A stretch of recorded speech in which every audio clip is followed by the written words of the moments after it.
ये दोष हमें परमार्थ से रहित कर देता है।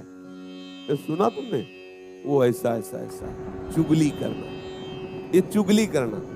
कुछ ऐसे महापुरुष जन हैं कि जिनको बड़ा आनंद आता है। कभी कभी ऐसा अवसर मिला तब लगता है कितनी रुचि से किसी की निंदा की जाती है, कितनी रुचि से बात की जाती, और बार बार उनको हटा के भगवत वार्ता कर, चुप रहो, सुनो। वो ऐसा उनको इतना सुख मिलता है मानो उनको चक्रवर्ती सम्राट पद पे अभिषेक मिल जाएगा इस बात से। देखो, अपने परमार्थ मार्ग के साधक हैं, अपनी कोई निंदा करे तो उसकी भी हमें निंदा नहीं करनी। उसके द्वारा जो हृदय में जलन होती चुपचाप सह लेना है, पर किसी की निंदा नहीं करना। कोशिश करो किसी और की निंदा आपको सुनने को न मिले, कोशिश करो आपको अपनी निंदा सुनने को मिले।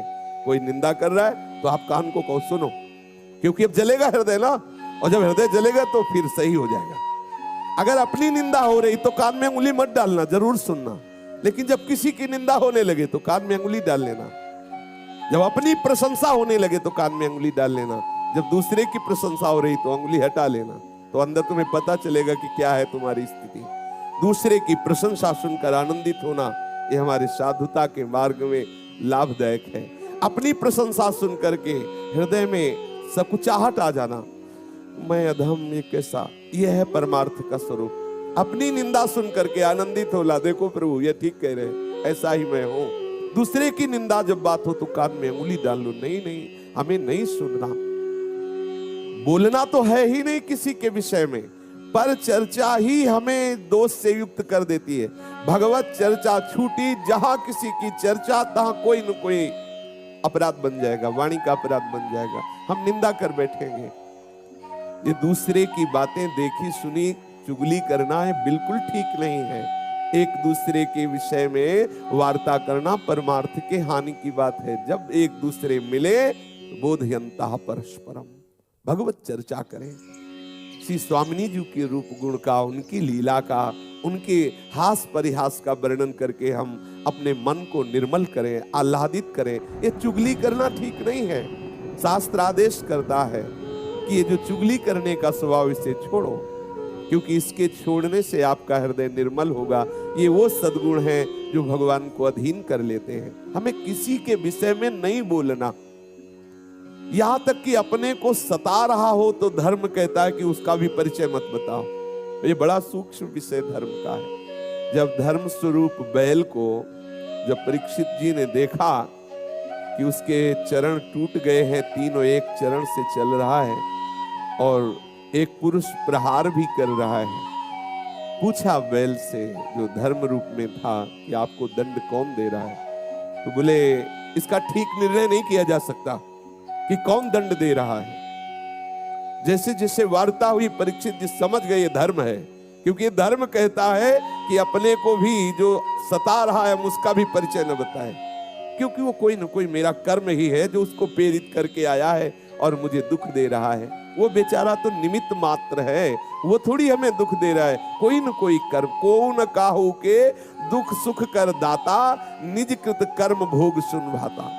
अगर कोई हमें आकर के पीट रहा है तो सच्ची मानिए हमारा कर्म ही कोई उसके ऊपर बैठ गया और वो आकर हमें पिटवा रहा है, हम उसका भी विरोध नहीं करते। यही तो साधुता है। इन्हीं सद्गुणों से तो प्रभु रीझ जाते हैं, प्रभु प्रसन्न हो जाते हैं। हमें ये बात धारण करनी है हृदय में। प्रभु के मार्ग में चलने का आपका उद्देश्य है तो आप चुगली करना छोड़ दीजिए। देखो किसी से कहना नहीं, कसम खाओ किसी से नहीं कहे, और वो अब वो दूसरे से बोलेगा देखो कसम खाओ किसी से मत कहे। पूरी समाज में बात हो गई और वो किसी से कहना भी नहीं है। ये बहुत प्रपंच का विस्तार अंदर होता रहता है, हम समझ नहीं पाते हैं। अच्छा, बात जैसे हमने सुनी या देखी ना, तो गरिष्ठ भोजन पालो तो उसके पचने के लिए, जैसे पाचन शक्ति बढ़ाने वाली ऐसे पदार्थ है कि पालो तो पच जाएगा। ऐसे ही जब किसी की बात अगर आपके हृदय में पहुंच गई और आप नाम जपना शुरू कर दें तो भले पच जाए, नहीं तो चाहे दीवार से बोलना पड़ेगा। आहा, अब थोड़ी शांति मिली। वो जैसे नहीं पेट में गुड़ गुड़ होए तो फिर अब उसमें चूरन, पंचसकार चूर्ण या कोई ऐसा डाल लो तो भले बच जाओ, नहीं तो वो फिर बार बार खट्टी डकारें आना और ऐसा। तो ऐसे इसमें डकार से आती थी। कैसे बोले, कोई तो मिले तो बोले सुनो, किसी से कहना नहीं। बोले क्या? बोले पहले बताओ किसी से। बोले कसम से नहीं कहेंगे। अब वो उनसे, अब वो दूसरे से बोले कि ऐसा, ये परमार्थ के विपरीत चेष्टा है। थोड़ा हम हजम कर, पर हजम करने की औषधि नाम है। अगर नाम जप नहीं हो रहा तो हजम नहीं होगा, वो बिल्कुल धरी रहती है। और जब निकाल देना, किसी से बात कर देना, तब लगता है हाँ अब शांति मिली है। वो तो कहना ही पड़ेगा। इसलिए नाम जप के द्वारा पचा सकते हो, अन्यथा नहीं। अगर नाम जप नहीं तो आप ये पचा नहीं सकते। वो आपसे बुलवाएगी, चुगली करवाएगी, निंदा कराएगी। दोष दृष्टि द्वेष वृत्ति मिटा करके हमें सर्वत्र भगवत भाव करना है। इसलिए हमें किसी की चुगली नहीं करनी है। सबको सुख पहुंचाने की भावना सबसे सुंदर दया का स्वरूप यही है। सबका मंगल हो, सब सुखी हो। कैसे होंगे? नाम कीर्तन से, नाम जप से, लीला कीर्तन से, लीला श्रवण से सबका मंगल होगा। आप किसी को 2 रोटी दे देते हैं तो उसका मंगल थोड़ी हो जाएगा। थोड़ी देर के लिए भूख मिटी, फिर 4-6 घंटे बाद फिर उसको सताने लगी। वास्तविक दया का स्वरूप क्या है? सबका मंगल हो, सब सुखी हो, सब आनंदित हो। तो किससे होंगे? सबका मंगल, सबका सुख, प्रभु का नाम कीर्तन श्रवण करना, प्रभु का नाम कीर्तन गायन करना, प्रभु की लीला कथा श्रवण करना, प्रभु की लीला कथा गायन करना सबसे बढ़िया निरपेक्ष दया है।